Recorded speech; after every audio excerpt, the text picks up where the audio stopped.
ఇక్కడ ఇది overview medical college seats in Andhra Pradesh. 95-96లో 6 కాలేజీలు ఉన్నాయి. 2004కు వచ్చినప్పుడు నేను ముఖ్యమంత్రి అయినప్పుడు 8 కాలేజీలు కొత్తగా తీసుకొచ్చాం. ఇక్కడ తెలంగాణలో తీసుకొచ్చాం. ప్రతి జిల్లాకు ఒక మెడికల్ కాలేజీ పెట్టాలని 23 జిల్లాలకు 23 మెడికల్ కాలేజీలు పెట్టింది మొదటిసారి ఇండియాలో, first of it's kind, that to అట్లా. దానివల్ల 15 కాలేజీలు అయినాయి. 2008-9కి అవి 18 కాలేజీలు, 3 కాలేజీలు పెరిగాయి.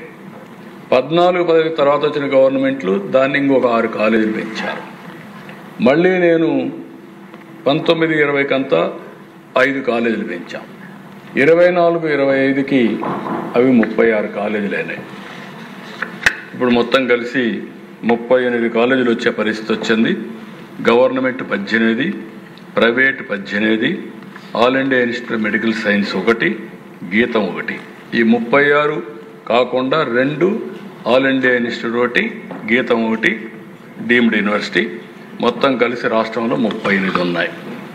ఇది చరిత్ర. అయితే ఏదో మేము తెచ్చేసామని గొప్పలు చెప్పుకుంటూ ఏదేదో మాట్లాడుతూ ఫేక్ న్యూస్ పెట్టి ఫేక్ ప్రచారం చేసి ప్రజల్ని మభ్య పెట్టాలనుకునే ప్రయత్నం చేస్తే వాస్తవాలుగా ఉంటాయి అధ్యక్ష.